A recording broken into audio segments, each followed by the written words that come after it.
በማህፀን በር ካንሰር ላይ ሐሳብ አስተያየት ጥያቄ ቢኖራችሁ በ8222 ቀጥታ ብታደርሱን በዶክተር አማካኝነት ምላሾችን ወደ እናንተ የምናደርስ ነው የሚሆነው። በያላችሁበት ሰናይ ጊዜ። ዶክተር አንተ እያልኩ ብቀጥል ደስ ይለኛል። እንደዛ ነው። እሺ አመሰግናለሁ በጣም። ከስያሜውን ጀምር እስቲ። የማህፀን በር ጫፍም ይባላል አይደለ? ምን ማለት ነው ከሚለው ጀምር። ኦኬ እንግዲህ ማህፀን መጀመሪያ የምትገኘው በሴት ልጅ በታችኛዋ የሆዷ ክፍል ላይ የምትገኝ አካል ናት። ማህፀን የተለያዩ አይነት ክፍሎች አሏት። ኦኬ አንደኛው ክፍል ወይም ዛሬ ርዕስ አድርገን የምናወራበት ክፍል የማህፀን ጫፍ ወይም የማህፀን በር ይባላል። ይሄ ማለት ሴቶች የወር አበባ ጊዜ የሚከፈተው ፓርት ወይንም ደግሞ ልጅ ሲወልዱ 2 ሴንቲሜትር ነው 2 ኢንች 3 ኢንች 4 ሴንቲሜትር ደርሷል የምንለው የማህፀን ክፍል እሱ ነው የማህፀን በር ጫፍ የምንለው ማለት ነው። ኦኬ ስለዚህ እሱኛው ከሌላው ከላይኛው የማህፀን ክፍል ከቱቦ ከእንቁላሉ የተለየ ክፍል ነው።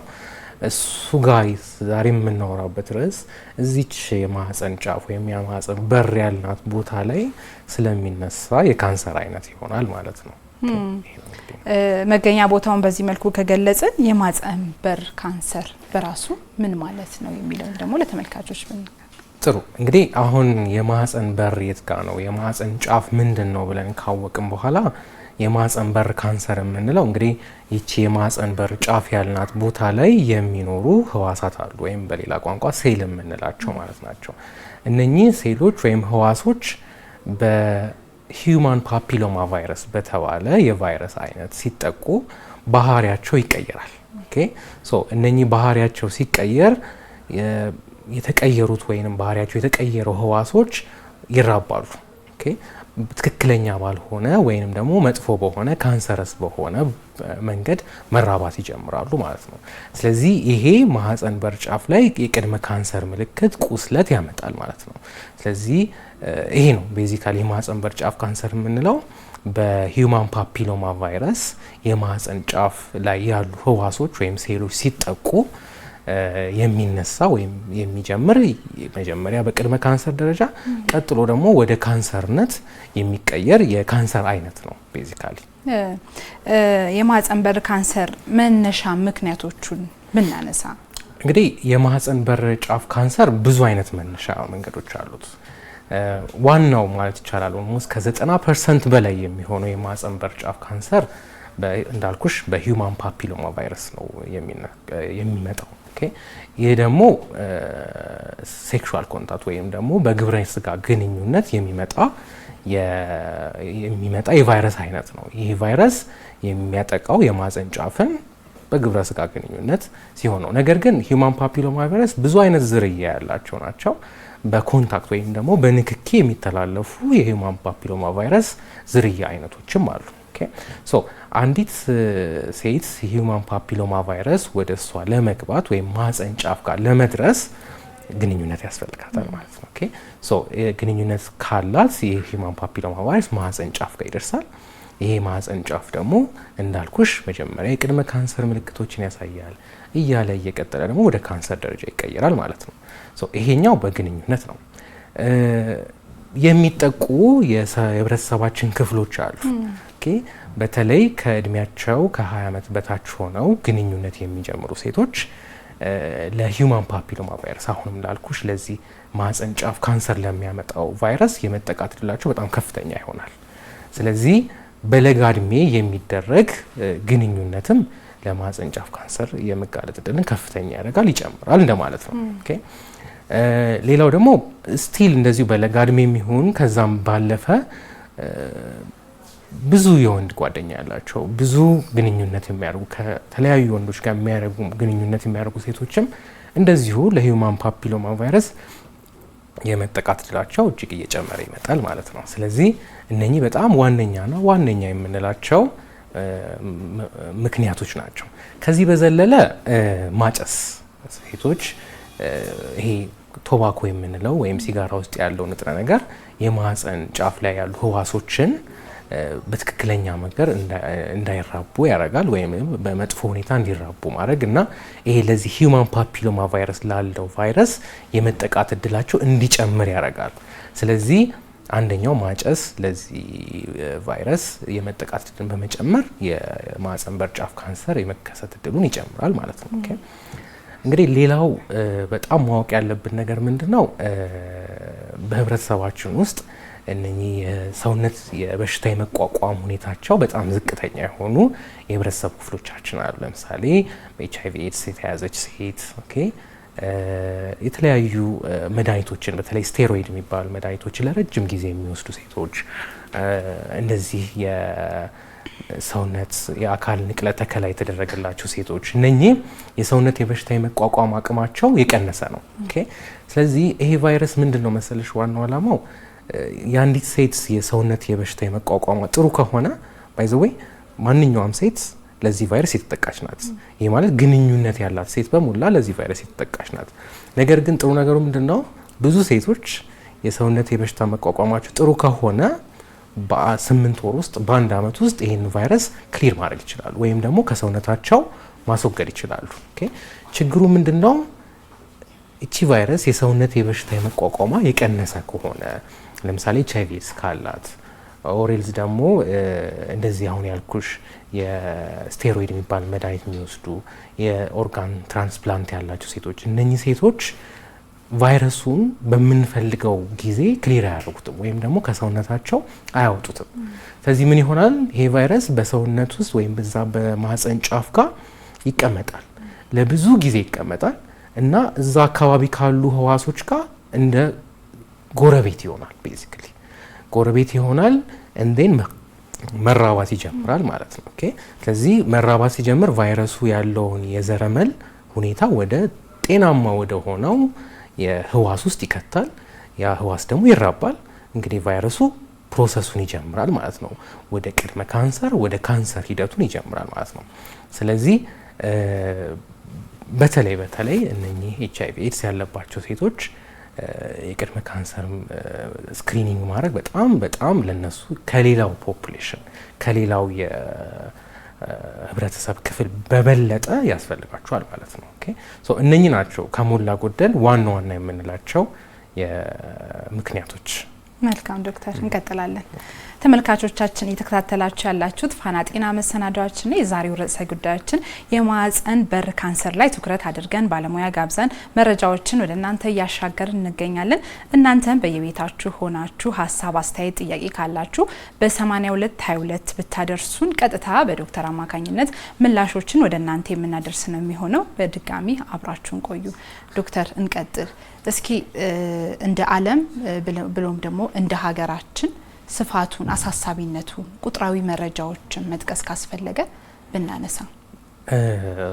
እንግዲህ አሁን የማህጸን በር ጫፍ ካንሰር በዓለም ደረጃ ያለው ስታቲስቲክስ እና በእኛ ሀገር ወይም በሰብሳሃራን አፍሪካ ሀገሮች ላይ ያለው ስታቲስቲክስ የተለያየ ነው ሰማው። እሱም ምክንያቱን እንመጣበታለን ወደ በኋላ። ነገር ግን ያው እንግዲህ በዓለም ደረጃ ስናየው የማህጸን በር ጫፍ ካንሰር የሴቶች ካንሰር ከሚባሉት ውስጥ በአራተኛ ደረጃ ላይ ይገኛል። ይሄ ማለት ከጡት ካንሰር፣ ከሳምባ ካንሰርና ከትልቁ አንጀት ካንሰር ቀጥሎ በአራተኝነት ይጠቀሳል ማለት ነው። እንግዲህ በእኛ ሀገር ወይም በሰብሳሃራን ሀገሮች ደግሞ ስናየው በሁለተኛ ደረጃ ይጠቀሳል። በተለይ ከጡት ካንሰር ቀጥሎ በሁለተኛ ደረጃ በመያዝም በገዳይነትም ይጠቀሳል። ይሄ ከማህጸን ጋር ተያይዞ ካሉ ወይም የሴቶች ከሚባሉ ካንሰሮች ውስጥ በሁለተኛ ደረጃ የምንጠቅሰው ነው። እንግዲህ በዓለም ደረጃ ስናየው የማህጸን በር ጫፍ ካንሰር ኦልሞስት ማለት ይቻላል ወደ 600,000 የሚሆኑ ሴቶች በዓለም በዚህ ካንሰር ይያዛሉ ተብሎ ይታሰባል። ከነኚህ ውስጥ ግን ኦልሞስት 300,000 ምናምን አካባቢ የሚደርሱት ደግሞ በዚህ ካንሰር ህይወታቸው ያልፋል ተብሎ ይጠቀሳል። ይሄ በዓለም ደረጃ ስናየው ነው። ይሄ ማለት በ2022 በወጣ መረጃዎች ማለት ነው። በእኛ ሀገር ስናየው በ2021 በተሰራ ጥናት የሚያሳየው ወደ 7,000 የሚሆኑ ሴቶች ፐር ይር ወይም በአመት ውስጥ በዚህ ካንሰር ይያዛሉ ተብሎ ይታሰባል። ከነኚህ ውስጥ ኦልሞስት በግማሽ ወደ 300,000 ወደ 3000 አካባቢ የሚሆኑት ደግሞ በዚህ ካንሰር ህይወታቸው ያልፋል ተብሎ ይጠቀሳል ማለት ነው። ስለዚህ እንደ ሀገርም በጣም ኃላፊነት ወስደን ማየት ያለብን የካንሰር አይነት ነው ማለት ነው። ልዩነቱን ምናልባት ልዩነቱ ከዓለም እንደ ሀገራችን የበለጠ የኛን ሀገር አሳሳቢ የሚያደርገው ምንድን ነው? እንግዲህ እንዳልኩሽ ነው። አሁን የማህፀን በር ጫፍ ካንሰር ዋናው አላማው በኋላ መጣበታለን ያልኩሽ ዋናው አላማ ምንድነው? ልየታው ላይ ነው ወሳኝ ነገሩ፣ ወይም ደግሞ በቅድመ ካንሰር ስክሪኒንግ ወይም ቅድመ ካንሰር ምርመራው ላይ ነው። ባደጉት ሀገራት ላይ ይሄ ነገራቸው በጣም የዘመነ ነው። ኦኬ። ስለዚህ ካንሰሩን በቅድመ ካንሰር ደረጃ የማግኘት እድላቸው በጣም ትልቅ ነው። ስለዚህ የሟችም ቁጥር በዛ ነው ያህል ይቀንሳል። ቶሎም በቅድመ ካንሰር ደረጃ አግኝተውም የመታከም እድላቸው ሴቶቹም ከፍ ያለ ነው። ኦኬ። በእኛ ሀገር ችግሩም ወይም ደግሞ ከሌሎቹ ካንሰሮች ከፍ አድርጎ ሁለተኛ ደረጃ ያመጣውም ዋናው ምክንያት ልየታችን በቅድመ ካንሰር ልየታችን በጣም አናሳ ስለሆነና ካንሰሩን የምናገኝበትም ደረጃ ኦልሞስት ከፍ ያለ ወይም ደግሞ በቀላሉ በሙቀት በቅዝቃዜ የምናክምበት ደረጃ አይደለም። ኦልሞስት በጨረር ወይ በኬሞቴራፒ በምናምን የሚደረስበት ደረጃ ላይ ነው ብዙ ጊዜ የሚገኙት። በዚህ ምክንያት ነው በስክሪኒንግ ምክንያቱ ነው የዓለም ደረጃ ላይ በተሻለ ሁኔታ በአራተኛ ደረጃ የመጣው። በእኛ ሀገር ግን ስክሪኒንጋችን ወይም ደግሞ ቅድመ ልየታ መንገዶቻችን አናሳ ስለሆኑ ካንሰሩን በእርሊ የማግኘት እድላችንም ትንሽ ዝቅ ያለ ነው። በዛ ምክንያት ከጡት ካንሰር በኋላ በሁለተኛ ደረጃ ይሆናል ማለት ነው። ስራዎች እንደሚያስፈልጉ ነው የሚያሳየው። እጅግ በጣም እሺ፣ እንቀጥላለን ዶክተር። ተመልካቾቻችን እየተከታተላችሁ ያላችሁት ፋና ጤና መሰናዳዎችን ነው። የዛሬው ርዕሰ ጉዳያችን የማህፀን በር ካንሰር ላይ ትኩረት አድርገን ባለሙያ ጋብዘን መረጃዎችን ወደ እናንተ እያሻገርን እንገኛለን። እናንተም በየቤታችሁ ሆናችሁ በማህፀን በር ካንሰር ላይ ሀሳብ፣ አስተያየት፣ ጥያቄዎች ቢኖራችሁ በ8222 ብታደርሱን ቀጥታ በዶክተር አማካኝነት ምላሾችን የምታገኙ ነው የሚሆነው። እንቀጥላለን ዶክተር። ከመቀጠላችን በፊት ግን ባልደረባችን ሀና ታደሰ ከባለ ታሪኮች ጋር ቆይታ አድርጋ ያዘጋጀችልን መሰናዶ አለ። እሱን ተከታትለን ተመልሰን እንገናኛለን። በያላችሁበት ሰናይ ጊዜ።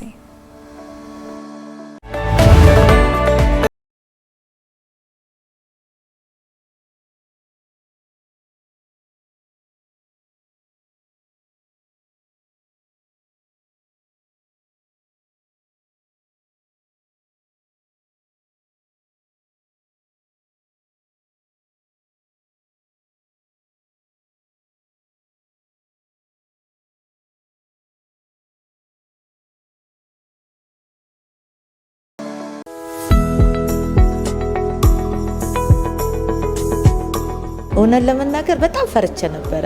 በቃ የሞት አፋፍ ሁሉ መስሎኝ ነበረ። በጣም ወይኔ በቃ እንግዲህ ብሞትም ልሞት ምናምን ብዬ ነበር የሄድኩት። የመጀመሪያ አለብሽ ሁሉ መባል ነበር የመሰለኝ። ይህ የምስጋና ሀሰን የማህፀን በር ካንሰር ቅድመ ምርመራ ከማረጓ በፊት የነበራት ስሜት ነው። በኋላ ግን አንድም ከመገናኛ ብዙሃን በሌላ በኩል ከሕክምና ባለሙያዎች ባገኘችው መረጃ ፍርሃቷ ልክ እንዳልነበር ትረዳለች።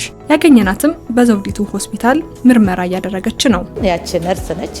ጥሩ እኮ ነው ምናምን ስትለኝ ለሕክምና ሄጄ እሺ ብዬ በቃ ወደ ምርመራ የቀጠልኩት። ደግሞ ዋናው እኛ ላይ የሚተላለፈው ፕሮግራም አከታተላቸው ነበረ እና እሱንም አይቻለሁ። እንደገና እሷ ተማሪዎቹ ተሰብስበው ምን ሲሏት አረ ሚዲን እኮ ነው ምናምን ብላ ለትምህርት ነው ያደረገችው። እንደ ምስጋና ሁሉ ከመገናኛ ብዙሃን ባገኘችው መረጃ ተነሳስታ ወደ ምርመራ እንደሄደች የነገረችን ባለታሪካችን በአመት አንዴ በዘውዲቱ ሆስፒታል የማህፀን በር ካንሰር ክትትል እያደረገች ትገኛለች። የቅድመ ምርመራ ማረጓን የምትናገረው ባለታሪካችን ሌሎች ሰዎችም የጤና ጉዳይ ትኩረት እንደሚፈልግ ሊረዱ ይገባል ትላለች። ግን ከዚህ በፊትም ተመርምሬ አውቃለሁ። ቀድሞ ጥንቃቄ ማድረግ ነው ይናገራሉ፣ ያስተምራሉ።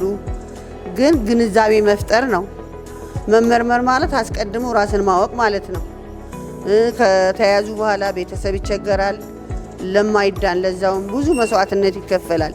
እንደ ግሎባል ካንሰር ኦብዘርቫቶሪ መረጃ የማህፀን በር ካንሰር በኢትዮጵያ ከጡት ካንሰር ቀጥሎ በርካታ ሴቶችን ያጠቃል። በሀገራችን በየዓመቱ በአማካኝ 9000 ሴቶች እንደ አዲስ በበሽታው ሲያዙ ከ6000 ያላነሱ ሴቶች ደግሞ በዚሁ በሽታ ህይወታቸውን ያጣሉ።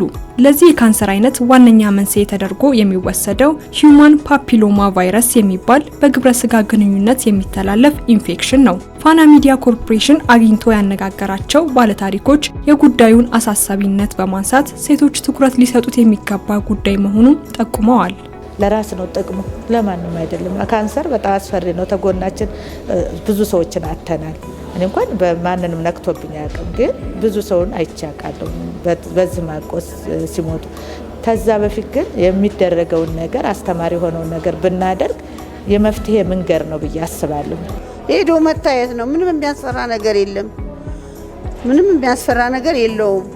በጣም ቆንጆ ነው። ራስ አንዴ በአመት አንዴ ሄደሽ መመርመር ማለት ቀድሞ ዝግጅት ማለት ነው። አሁን ደግሞ እየተስፋፋ መጥቷል እየተባለ እየተወራ አይደለ? ቀድሞ ዝግጅት ማድረግ ነው።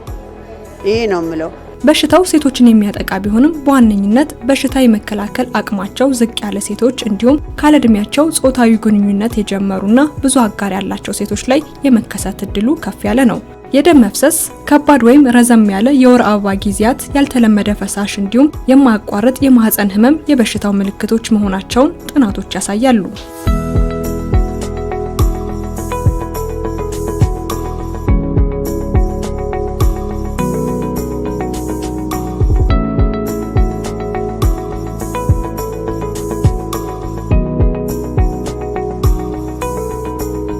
የማህፀን በር ካንሰር አሳሳቢ ቢሆንም አሁንም በማህበረሰቡ ዘንድ ለበሽታው የሚሰጠው ቦታ አነስተኛ መሆኑን በርካታ ሴቶች ምርመራውን የማድረግ ልምዳቸው ጥያቄ ውስጥ የሚገባ ነው።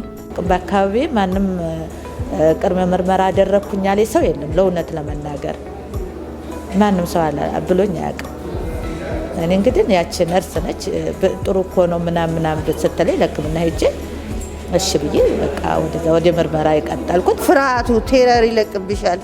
ገና ራስሽን አላወቅሽም እኮ ምርመራውም ራሱ ሂደት አለው እኮ በአንዴ አለብሽም ተብሎ አይነገርም። ሂደት አለው። በሂደት አረጋግጠው አጣርተው ነው የሚናገሩ። በአንዴም አይናገሩም።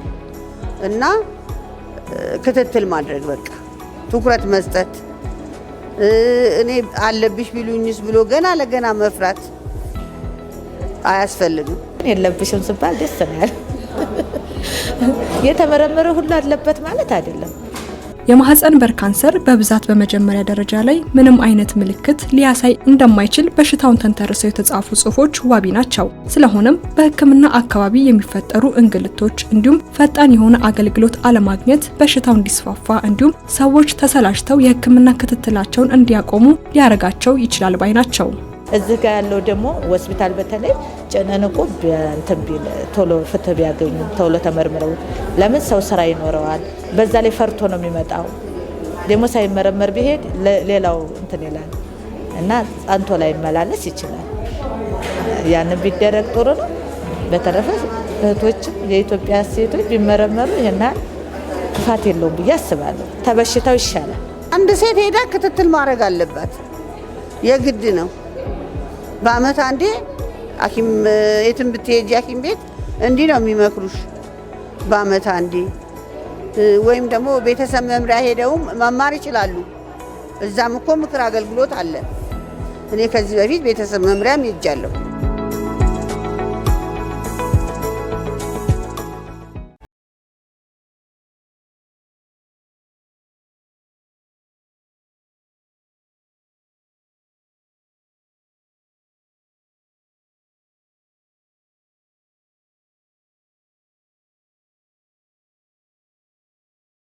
ተመልካቾቻችን ፕሮግራም ተከታትለን ተመልሰናል። እየተከታተላችሁ ያላችሁት ፋና ጤና መሰናዷችን ነው። የዛሬው ርዕሰ ጉዳያችን ደግሞ የማህፀን በር ካንሰር ላይ ትኩረት አድርገን ባለሙያ ገብዘን መረጃዎችን ወደ እናንተ እያደረስን ነው የምንገኘው። እናንተም አሁንም እየተከታተላችሁን በየቤታችሁ ሆናችሁ ጥያቄዎች፣ ሀሳብ፣ አስተያየት፣ ጥያቄ ካላችሁ በ8222 ብታደርሱን ቀጥታ በዶክተር አማካኝነት ምላሾችን ወደ እናንተ የምናሻግር ነው የሚሆነው። በያላችሁበት ሰናይ ጊዜ። ዶክተር እንቀጥል። ያው እንግዲህ አስተማሪ ፕሮግራም ነው። ዘውዲቱ ሆስፒታል ተገኝተን ሰዎች ያላቸውን ግንዛቤ እንትን ያለበትና ፕሮግራሙን ስታይ ምን ተሰማ? በተለይ ስሜቶቻቸውን ሲገልጹ ግንዛቤው ላይ ያለው ነገር።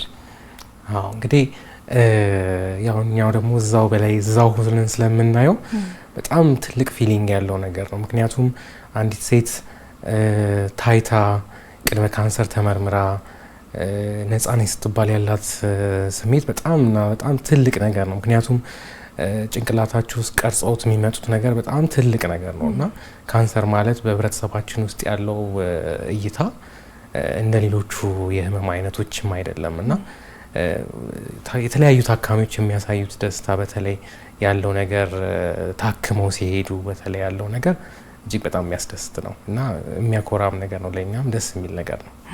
በተለይ ቅድመ ልየታው ላይ በደንብ እየሰራ እንደሆነ እናውቃለን ዘውዲቱ ሆስፒታል።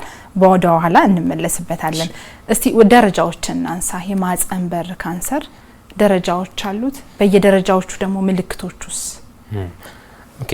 ስለዚህ መጀመሪያ ስለ ደረጃዎቹ ከማውራታችን በፊት ስለ ማህጸን ጫፍ ካንሰር ደረጃዎች ከማውራታችን በፊት ይሄ የማህጸን ጫፍ ካንሰር ሂደቶች አሉት። እንደው የካንሰር ጥሩ የሚባል የለም።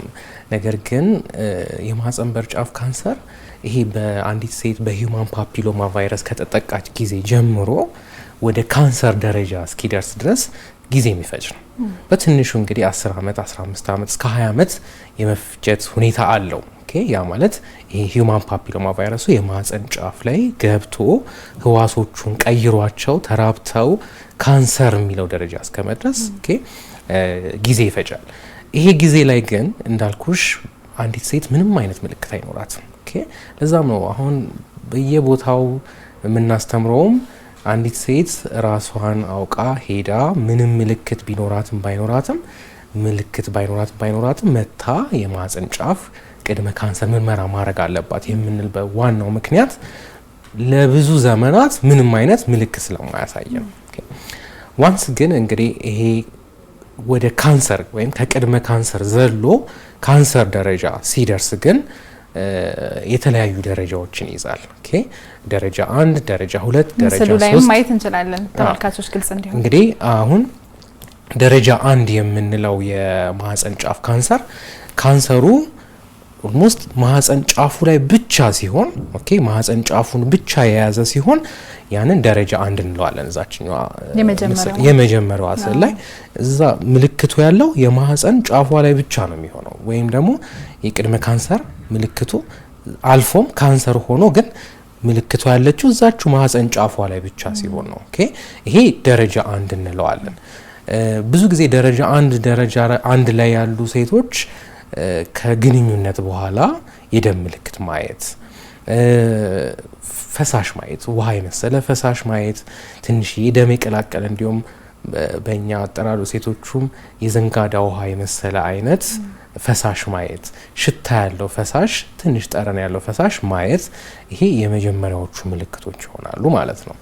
ከዚህ ሲዘል ደረጃ 2 ነው። ደረጃ 2 የምንለው እንግዲህ ከማህጸን ጫፍ ትንሽ መዝለል ይጀምራል።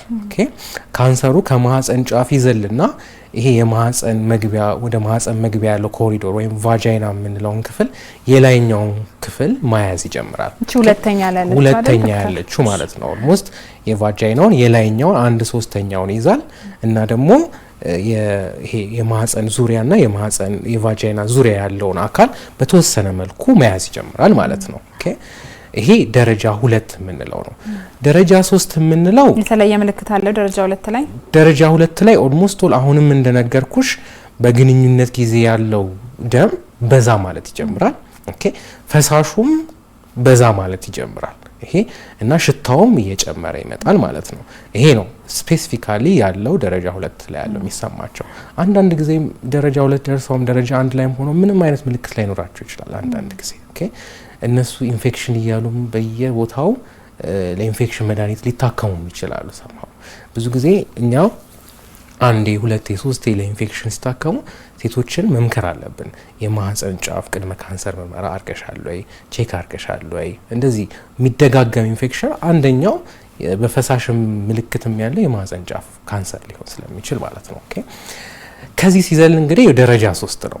ደረጃ 3 ኦልሞስት ይሄ የማህፀን ኮሪደር ወይ ቫጃይና የምንለውን ሙሉ ለሙሉ መያዝ ይጀምራል። ኦኬ እናም ደግሞ ይሄ የማህፀን ግድግዳው አጥንቶች ውስጥ የሚሄዱ የሽንት ቧንቧ ቱቦችን መያዝ። ኦኬ ይሄ ደረጃ 3 ይሄ ኦልሞስት ፊኛ ወደ ፊኛ የሚገባውን ቱቦ የሽንት ቧንቧ ቱቦ መያዝና ሽንት ኩላሊት ላይ እንዲጠራቀም ማድረግ እንለዋለን። ይሄ ሃይድሮኔፍሮሲስ የምንለው ማለት ነው።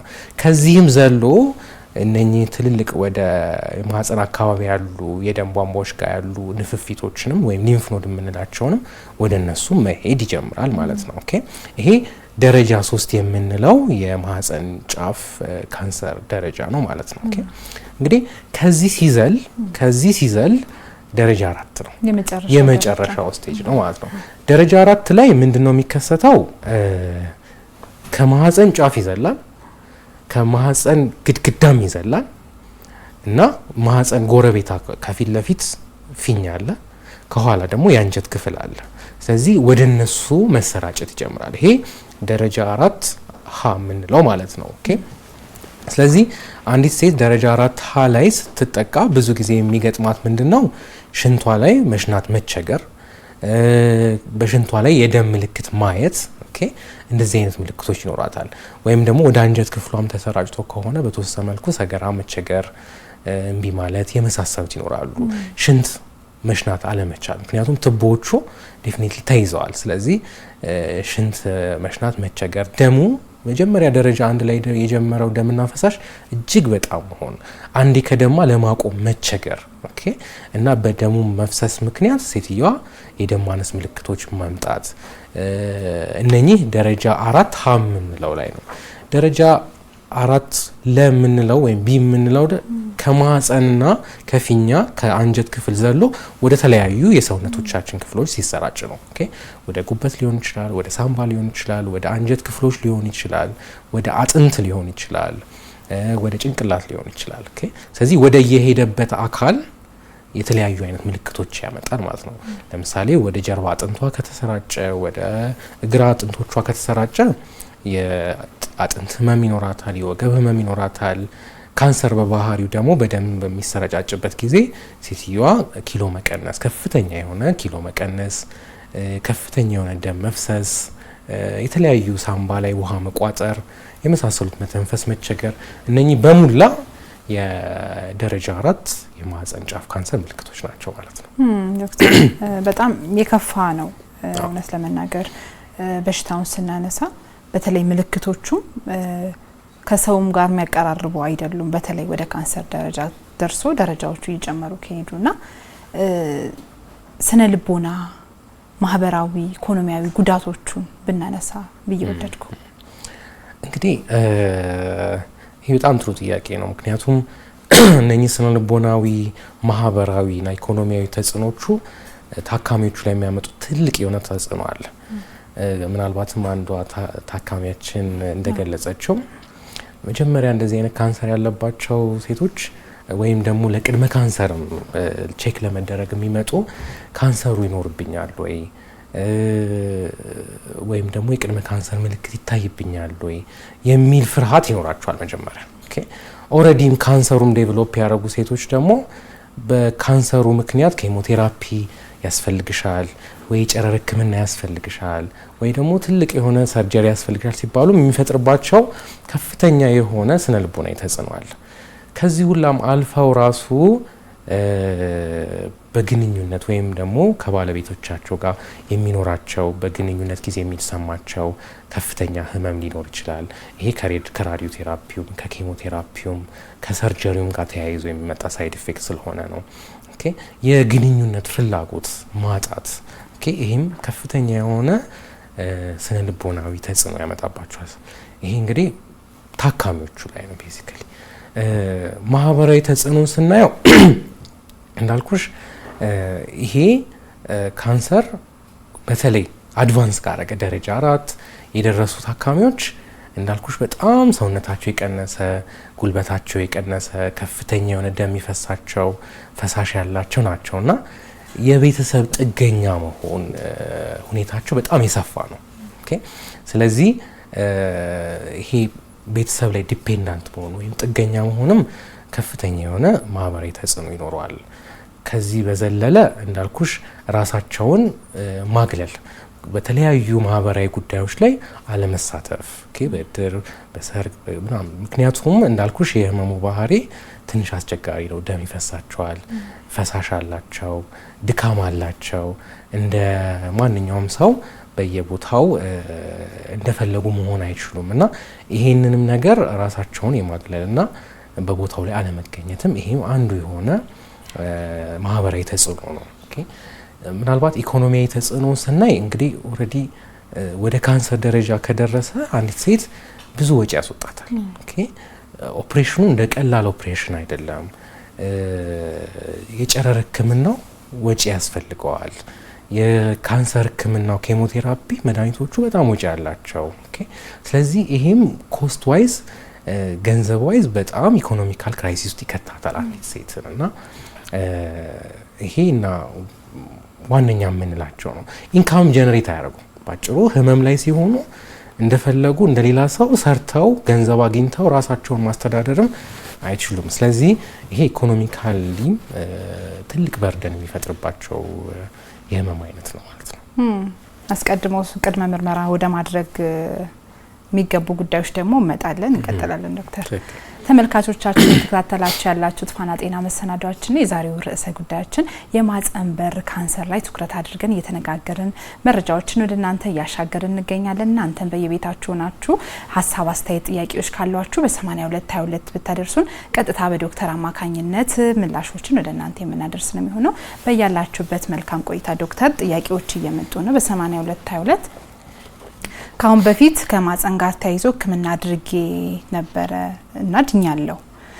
ስለዚህ ለማህጸን በር ካንሰር ሊያጋልጠኝ ይችላል ወይ ህክምና ማድረጉ ወይም ደግሞ ከማህጸን ጋር የተገናኘ ህመም ታማ ማውቋ ማለት ነው እህታችን?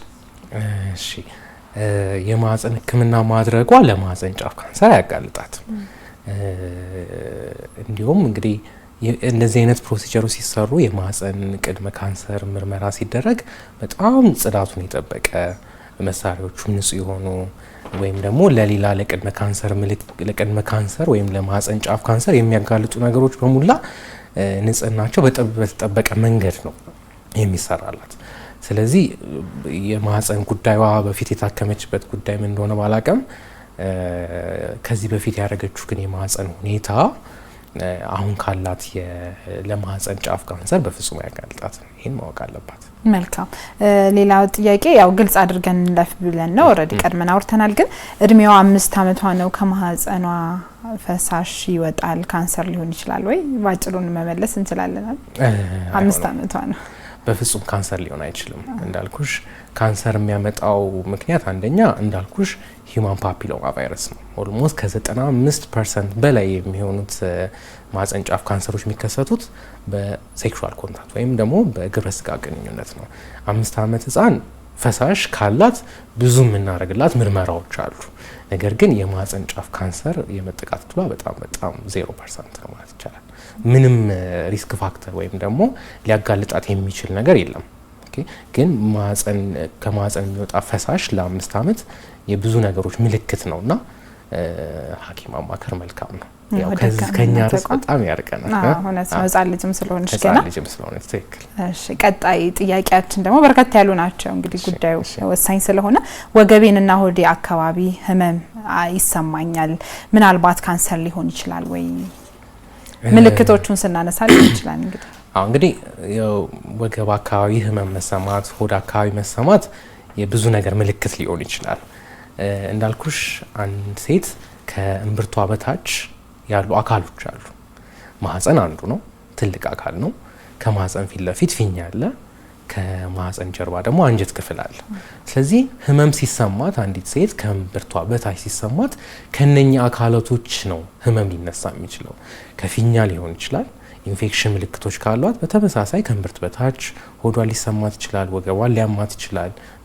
ከአንጀት ክፍልም ጋር የተያያዘ ድርቀት ካላት በተመሳሳይ ሁኔታ የወገብ ህመም፣ የሆድ ህመም ሊሰማት ይችላል።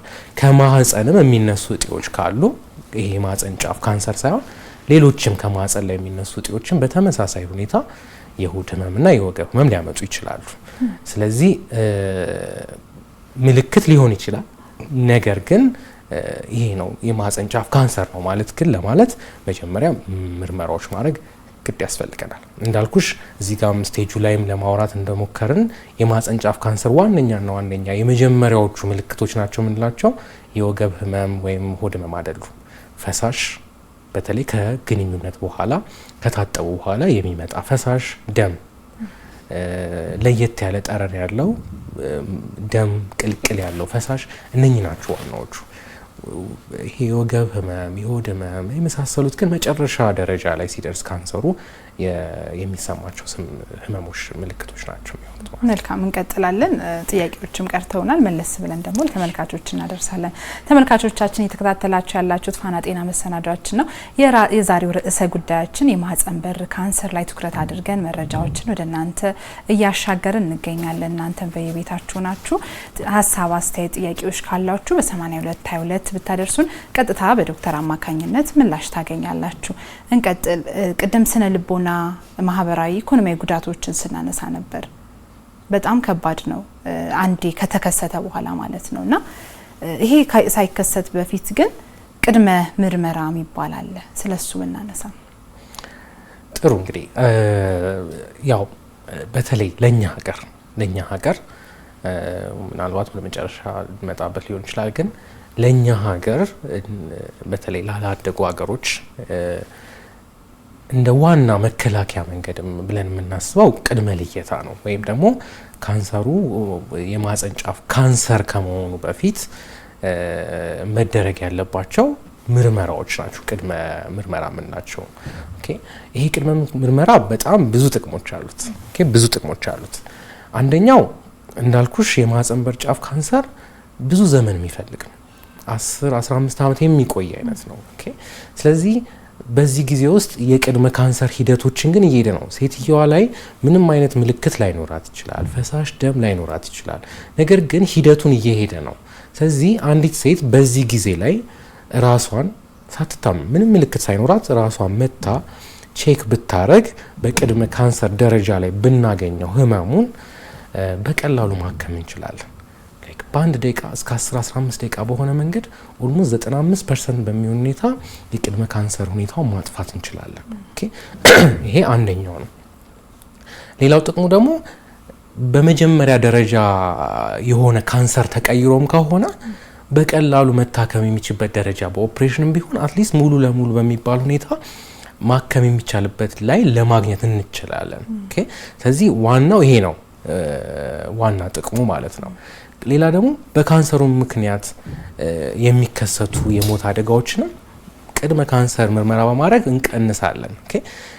ከዚህ ባሻገር ደግሞ ኮስት ኢፌክቲቭ ነው የቅድመ ካንሰር ምርመራ። አንዲት ሴት ካንሰር ከሆነ በኋላ ልታወጣ ከምትችላቸው ወጪዎች ለኬሞቴራፒ፣ ለጨረር ሕክምና፣ ለኦፕሬሽን ለመሳሰሉት ልታወጣ ከምትችላቸው ወጪዎች ያድናታል። ስለዚህ ምንም ምልክት ሳይሰማት ይሄንን ምርመራ ማድረግ ብዙ ጥቅሞች አሉት። ከዚህ ይሄንን ሁላ ብታዩ ራሱ አንዲት ሴት ዛሬ መታ ቅድመ ካንሰር ምርመራ አርጋ ነፃ ነኝ ስትባል ያላት የአእምሮ ደስታ እና መንፈሳዊ እርካታ ራሱ ከምንም በላይ ነው። ስለዚህ ይሄ ቅድመ ካንሰር ማድረግ ያለው ዋና ዋና ጥቅሞቹ ናቸው።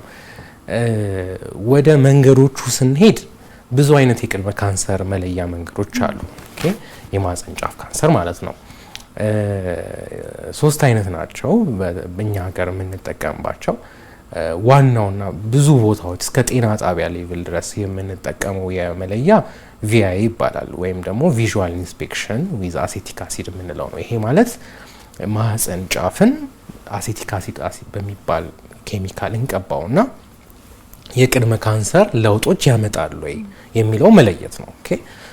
የቅድመ ካንሰር ለውጦች ካመጣ ይህን ነገር ቀብተ ነው የቅድመ ካንሰር ለውጦች ካመጣ ወይ በቅዝቃዜ እናክመዋለን ወይ በሙቀት እናክመዋለን። ምናልባት ከዚህ በላይ ከፍ ያለ ከሆነ ደግሞ ይቺ የቅድመ ካንሰር ምልክቷን ቆርጠን ወይም ከፈን በማውጣት ህክምና እንሰጣታለን። ከዚህም በላይ ከሆነ ደግሞ እንደየደረጃው እናክመዋለን ማለት ነው። ስለዚህ ይሄ ጀስት በመቀባት የምናየው ነው። ኦኬ ሁለተኛ ደረጃ የምንለው የቅድመ ካንሰር መለያ መንገድ ደግሞ ፓፕ ስሚር ይባላል። ይሄም ጀስት ምን ነው የምናደርገው? ጀስት ከማህፀን ጫፍ ላይ ናሙና ይወሰዳል። ይሄ ከምታያት ማህፀን ጫፍ ላይ ኦኬ ፈሳሽ ናሙና ከውስጥ በኩልና ከውጭ በኩል እንወስዳለን። ኦኬ ሶ ያ ናሙና በላቦራቶሪ ይመረመራል ማለት ነው። በላቦራቶሪ የሚመረመረው ምንድነው? ይሄ ሂዩማን ፓፒሎማ ቫይረስ የተባለው የማህፀን ህዋሶቹ የማህፀን ጫፍ ላይ ያሉ ሴሎችን አብኖርማል አድርጓቸዋል ወይም ደግሞ የካንሰር ባህሪ ያመጣባቸው ነው የሚለውን በላቦራቶሪ በፓቶሎጂስት ወይም በስነ ደዌ ሐኪም ይመረመራል፣ ቼክ ይደረጋል ማለት ነው። እንደየ ውጤቱ ደግሞ ህክምና ይሰጣል ማለት ነው። ኦኬ ሶስተኛው ደግሞ የተሻለ ተብሎ የሚቆጠረው እና ደግሞ ግን ብዙ ቦታ ማናገኘው ኤችፒቪ ዲኤንኤ ወይም የሂዩማን ፓፒሎማ ቫይረስ ዘረመልን ለይቶ ማወቅ ነው። ኦኬ ይሄ ማድረግ ከቻለን ኦልሞስት 95% በሚሆን ሁኔታ ካንሰሩ አለ የለም ይለው ማለት እንችላለን። ቀድሞ ለመለየት አዎ። ስለዚህ ይሄ ምርመራ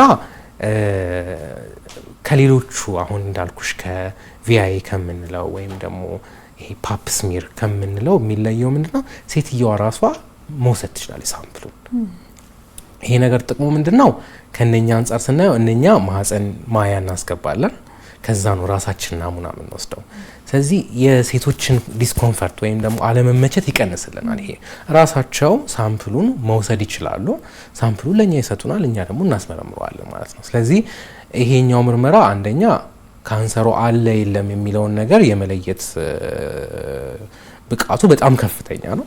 ሁለተኛ ደግሞ ለሴቲቱም በጣም የተሻለ እና ለሷም የሚመች አይነት የቅድመ ብዙ ጊዜ ምን መሰለሽ ሴቶች ለቅድመ ካንሰር የማይመጡበት ዋናው ምክንያት ተብሎ የሚጠቀሰው የምናረግላቸው ምርመራ ሂደት ነው።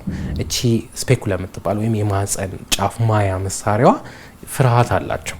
ምንም አታረግም፣ ትቀዘቅዛለች እንጂ ሌላ የምታረገው ግን ያው በጭንቅላታችን የምንፈጥረው ነገር ስላለ እሷን ከመፍራት አንጻር ብዙዎቹ ይሄንን ምርመራ አያደርጉም። ኦኬ ስለዚህ ይሄኛው ምርመራ ወይም ኤችፒቪ ዲኤንኤ ቴስት የምንለው ምርመራ በጣም የተሻለና እነሱ በራሳቸው ሳምፕሉን መውሰድ የሚችሉበት እና ደግሞ ካንሰሩም የመገኘት እድሉም በጣም ከፍተኛ የሚነግረን የምርመራ ሂደት ነው ማለት ነው። ስለዚህ እነኚህ ሶስቱ ናቸው እንግዲህ የመመርመሪያ ሂደት ነው ወይም የቅድመ ካንሰር ምርመራ የምናደርጋቸው መንገዶች እነኚህ ናቸው ማለት ነው። መልካም እንቀጥላለን ዶክተር። በተለይ ወደ መጨረሻ መልእክትም ጭምር ታስተላልፋለህ ብዬ ተስፋ አደርጋለሁ። ከበሽታው ክፋት በጣም አደገኝነት የተነሳ ማለት ነው። ተመልካቾቻችን እየተከታተላችሁ ያላችሁት ፋና ጤና መሰናዷችን ነው። የዛሬው ርዕሰ ጉዳያችን የማህፀን በር ካንሰር ላይ ትኩረት አድርገን እየተነጋገርን መረጃዎችን ወደ እናንተ እያሻገርን እንገኛለን። እናንተም በየቤታችሁ ሆናችሁ ሀሳብ፣ አስተያየት፣ ጥያቄ ካላችሁ በ8222 ብታደርሱን ቀጥታ በዶክተር አማካኝነት ምላሾችን የምታገኙ ነው የሚሆነው። እንቀጥላለን። ከመቀጠላችን በፊት ግን ዘግየት ብላችሁ ቴሌቪዥናችሁን የከፈታችሁ ተመልካቾቻችን የተዘጋጀ የጽሁፍ መረጃ አለ። እሱን ተከታትለን ተመልሰን እንገናኛለን። በያላችሁበት መልካም ቆይታ።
የጽሁፍ መረጃ ተከታትለን ተመለስን። ተመልካቾች እየተከታተላችሁ ያላችሁት ፋና ጤና መሰናዷችን ነው። የዛሬው ርዕሰ ጉዳያችን የማህጸን በር ካንሰር ላይ ትኩረት አድርገን እየተነጋገርን እንገኛለን። እናንተ ማሳብ፣ አስተያየት፣ ጥያቄ ካላችሁ በ8222 ብታደርሱን ቀጥታ በዶክተር አማካኝነት ምላሹን ወደ እናንተ የምናደርስ ነው የሚሆነው። እንቀጥላለን። ዶክተር ጥያቄዎች እየመጡን በ8222 የወሊድ መቆጣጠሪያ ለካንሰር ያጋልጣል ወይ?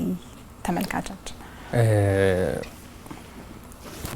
በአብዛኛው ስናይ የወሊድ መከላከያዎች ለማህጸን ጫፍ ካንሰር አያጋልጡም። ነገር ግን ይሄ ፒልስ ብለን የምንጠራው ወይም ቾይስ ተብሎ የሚጠራው በየፋርማሲው የሚሰጠው የእርግዝና እንክብል በቀን በቀን የሚወሰደው ለረጅም ጊዜ መውሰድ የሚዋጣው እሱ ለረጅም ጊዜ መውሰድ ያ ማለት ኦልሞስት ከ5 ዓመት እና ከዛ በላይ መውሰድ የማህጸን ጫፍ ላይ የተወሰኑ ለውጦች ያመጣል። ህዋሶቹ ላይ ለውጦች ያመጣልና ይሄ ለውጥ ደግሞ የሂዩማን ፓፒሎማ ቫይረስ በምንፈልገው መጠን ሰውነታችን እንዳያስወግደው ሊያደርግ ይችላል። ስለዚህ ሂዩማን ፓፒሎማ ቫይረስ እዛ ጋር ሲቆይ ደግሞ ሊያመጣ የሚችለውን ለውጦች ያመጣል ማለት ነው።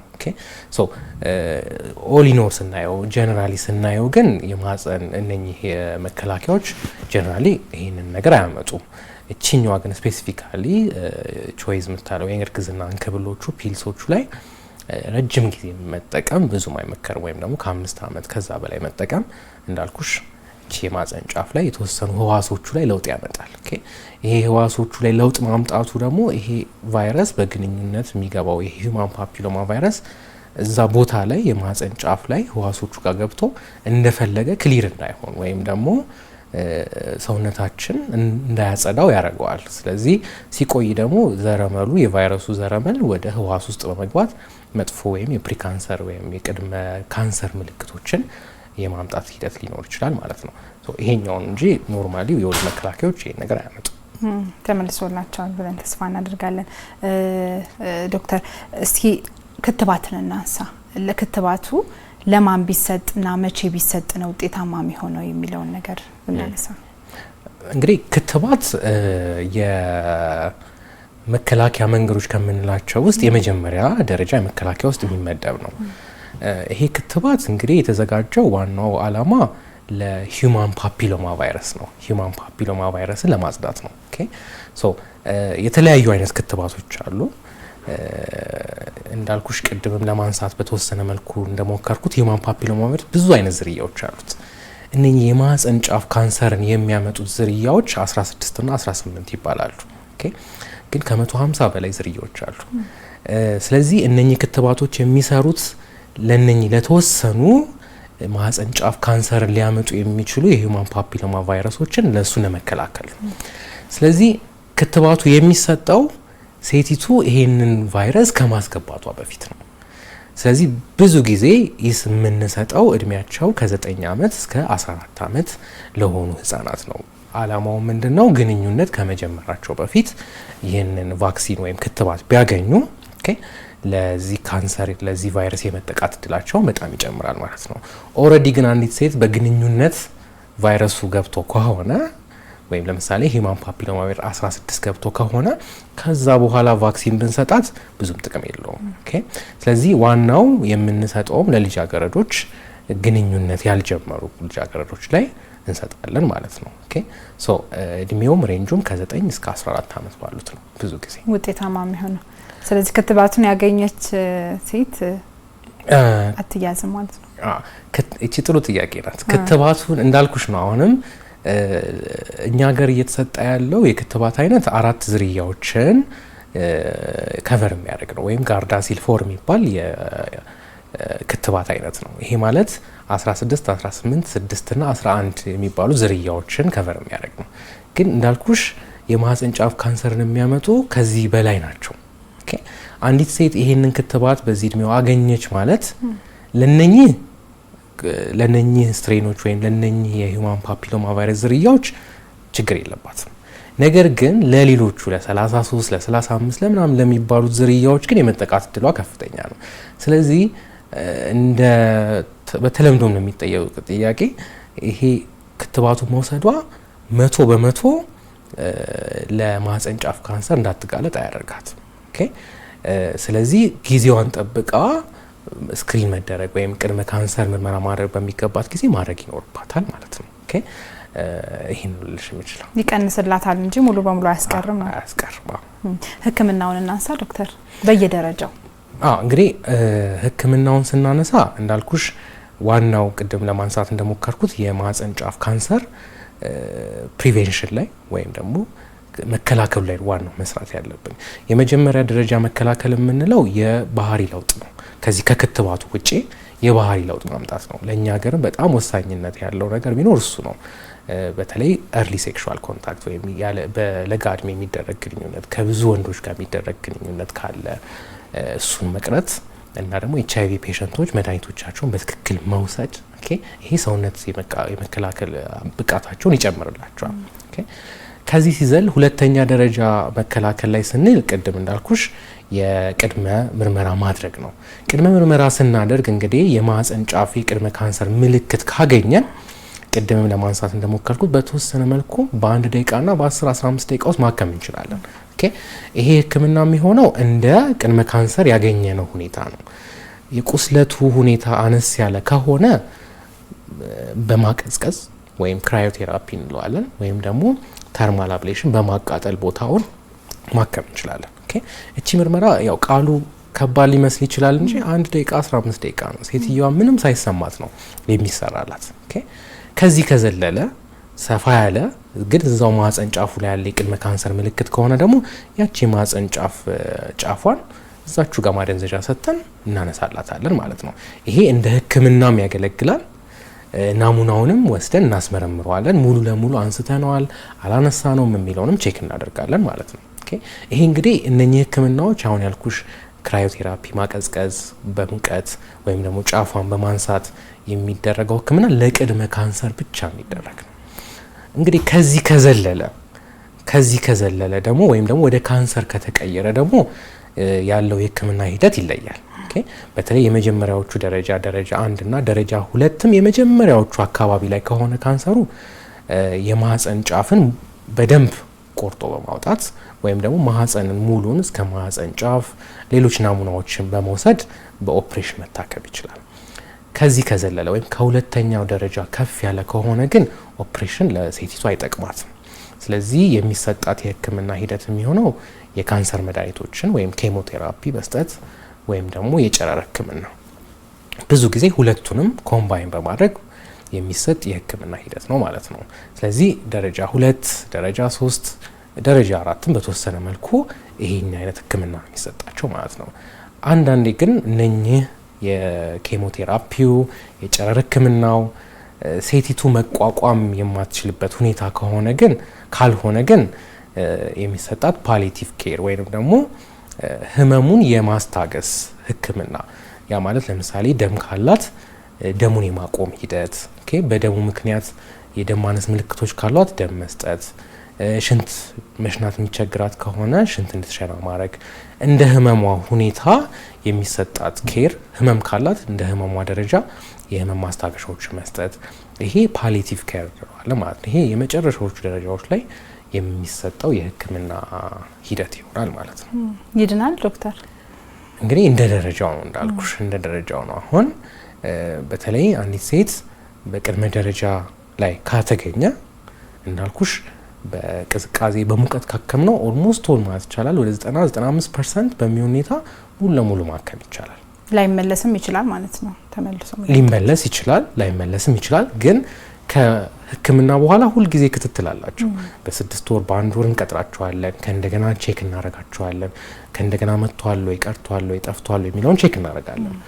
ኦፕሬሽኑም እንዳልኩሽ የመጀመሪያ ደረጃ ላይ ከሆነ ኦፕሬሽኑ ማከም የሚቻልበት ሁኔታ አለ። ኦልሞስት ኦል በኦፕሬሽን ይሄ ቅድመ ካንሰር ያለውን ማህፀን ጫፍ እና ማህፀኑና የተለያዩ ቦታዎች ላይ ካንሰሩ ሄዷል አልሄደም የሚለውን ናሙና ተወስዶ ኦልሞስት ሙሉ ለሙሉ በሚባል ሁኔታ የደረጃ 1 ማከም የሚቻልበት ሁኔታ አለ።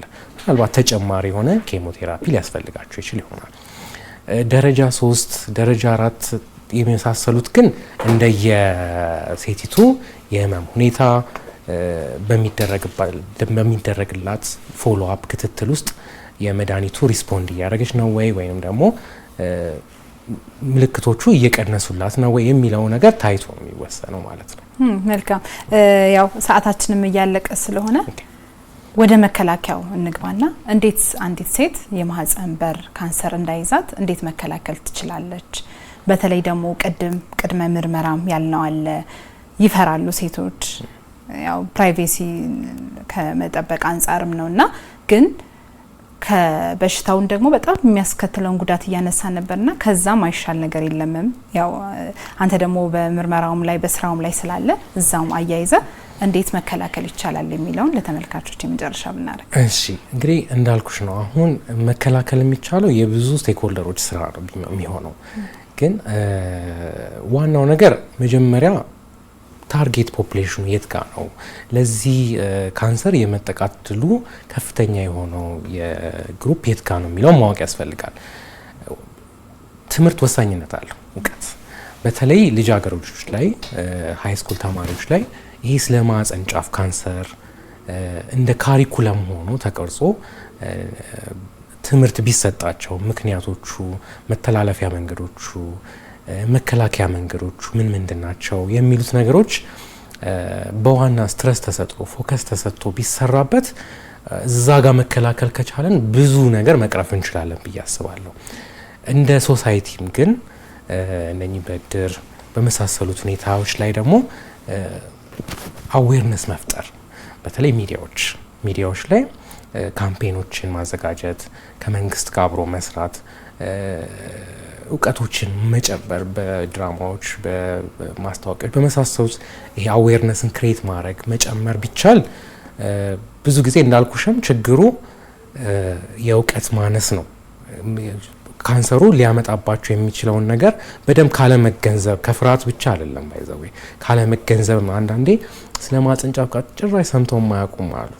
ስለዚህ እውቀት ማነስ ስለሆነ ይህንን አዌርነስ በተለያዩ ቦታዎች ላይ በእምነት ቦታዎች ሊሆን ይችላል፣ በሆስፒታሎች ሊሆን ይችላል፣ በሶሳይቲ ቦታዎች ላይ እነኝን ክሬት ማድረግ ከቻለን ብዙ ጊዜ መቅረፍ እንችላለን። እንደ ኢንዲቪጁዋል ግን እንደ አንዲት ሴት ምንም ምልክት ቢኖራትም ባይኖራትም እድሜዋ ከ21 ዓመት በላይ ሲሆን ሄዳ ማህፀን ጫፍ ቅድመ ካንሰር ምርመራ ብታደርግ በቅድመ ካንሰር ደረጃ ቢገኝ በጣም መታከም የሚችል የካንሰር አይነት ነው ከሌሎቹ እንዲሁም ይሄን ነው ልልሽ የምችለው። እሺ በጣም ነው አመሰግነው ዶክተር እዚህ ድረስ መተ ይሄን የመሰለ መረጃ ስለሰጠህን ዶክተር ዳዊት መስፍን በዘውዲቱ መታሰቢያ ሆስፒታል የማህፀንና ጽንስ ስፔሻሊስት በድጋሚ ክብረት ይስጥልኝ። አመሰግናለሁ። በጣም ነው አመሰግነው።